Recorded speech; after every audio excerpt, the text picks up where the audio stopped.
Causes of new security conceptualization. Generally, the concept of security changes or emerges to respond to new security threats. Changing the concept of security in the 21st century, power, institutions, and ideas. First, argues that new ideas about international relations can drive change. Second, the emergence of new threats and perceptions of threats is also another catalyst to change security concept. Third, includes power shift in the international system after the Cold War. Fourth, domestic politics and political change have also related to the changing concept of security. Fifth, the leading role of international institutions can create, diffuse and institutionalize new security ideas and norms and implement new security agendas. A final catalyst is the changing nature of warfare from interstate warfare to more intrastate.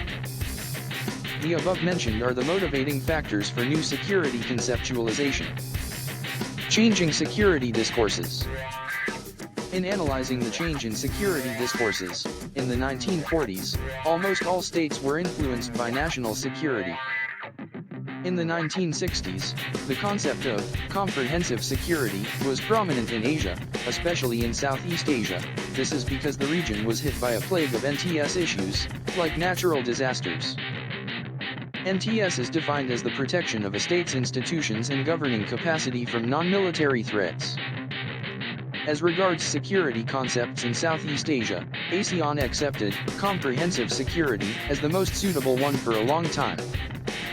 However, it was strongly criticized by the impact of the 1997 Asian financial crisis, and simultaneously, state security was challenged by the suffering people. Consequently, the reconceptualization of security has expanded to human security. Again, the 1970s were under the influence of the common security concept, also called mutual security. It is a flexible system of avoiding war by using diplomatic and psychological means, much less neat and orderly, just a plague of ideas for war avoidance and bilateral action between opponents. In the 1980s, cooperative security has been prominent in Asia-Pacific localization of common security without human rights. In fact, it is the term generally used to show a more peaceful way to security through increased international harmony and cooperation. Eventually, from the 1990s to the 2000s, concepts of non-traditional security and human security embrace many parts of the world. Unexpectedly, September 11th issue in 2001 perceived the concept of security as a homeland.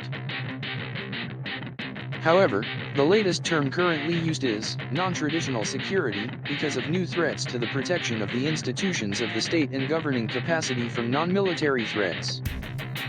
The key responsible actors for security are also different from the orthodox notion of security. Traditionally, the state is the sole provider of security, but today, that idea is increasingly challenged in many areas of the world. As a result, not only the state but also new actors like non-governmental organizations and private businesses become vital in providing security. The involvement of new actors is a challenge to the conventional perception of the role of the state and its fundamental responsibility to provide national security. More importantly, it clearly shows that many non-conventional security issues cannot be tackled by individual states alone because of their serious and transnational character. In fact, non-state actors have been playing ever more important roles in responding to both national and international security threats in existing security governance. Realist view on security. Realist theories define security as the security of the state and place particular emphasis on the preservation of the state's territorial integrity and the physical safety of its inhabitants. A state is thought to be secure if it can defend against or deter a hostile attack and prevent other states from compelling it to adjust its behavior in significant ways. This conception may be contrasted with alternative definitions of security that focus on either the individual or the global level and do not privilege the state, or those that include nonviolent threats to human life such as disease or environmental degradation, domestic crime, economic hardship, or threats to cultural autonomy or identity. In the history of his famous Peloponnesian War, for example, Thucydides traces the origins of security to the fear caused in Sparta by the growth of Athenian power. For Niccolò Machiavelli, writing in the Italian Renaissance, the prince's key object must be to preserve his position and the security of his realm in a world filled with wicked men who may threaten his position.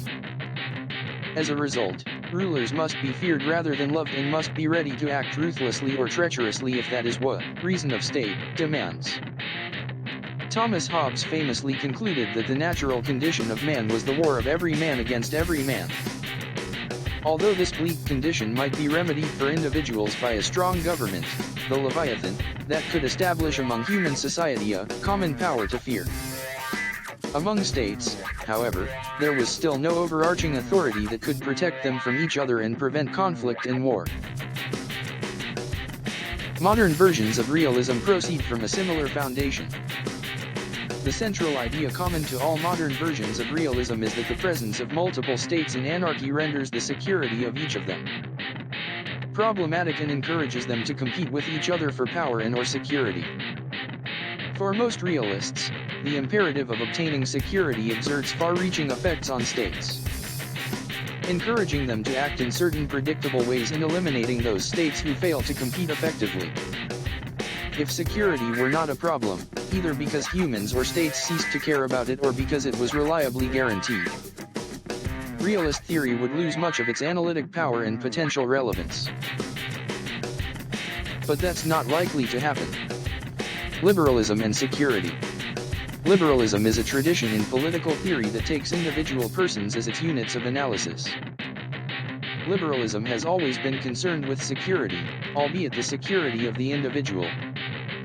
Institutions, including the state, are all established and sustained by individuals and instrumental to their desires. Liberals argue that liberal democracies compete better and are more secure. Expects transnational networks to build and sustain international institutions to constrain states and make people more secure. Thus liberalism's strength, its conceptual taming of the state, also reveals one of its weaknesses. It slights raison d'etat by ignoring the incentives for even liberals to think like the state once they cap dimension of liberalism and security. Individualism.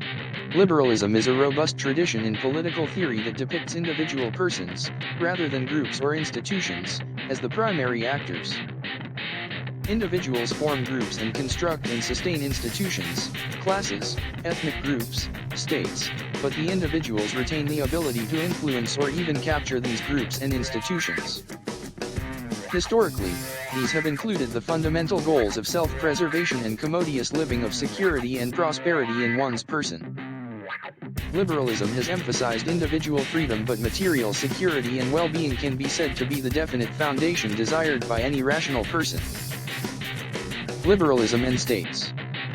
Paid particular attention to the state as the institution defined by its ability to make individuals secure and aid their commodious living. Social contract theory, one of the leading underpinnings of the modern state and hence of the international system, arose from Enlightenment liberalism. Inconsistent in national security and only plays a significant role in the security of individuals in the state. Heteronymous, or subject to influence from individuals and the non-state groups they form, both within and without its national boundaries. The liberal theory does not depict the state as an independent actor. Liberalism denies a single Staatsräson under which states perpetually seek relative power and are constrained only by relative weakness. States vary in their goals and methods, depending on which individuals, groups, and institutions constrain them. Liberal international relations theory as a paradigm asserts that the state is an arena of competition, subject to influence or arrest by various social actors. The actors that constrain the state, always reducible to individuals, may be domestic, international, or transnational. Consistent liberalism refuses to grant national borders privileges. Individuals can form networks across states and work together to curb or drive the situation. Resists allowing realism to reduce individuals to subjects or citizens of particular states. States are subject to influence, and so is the state's system. Liberals typically adopt realism's language and treat states as if they were actors. Individual influence on states and on security is mediated through groups and institutions within and across states.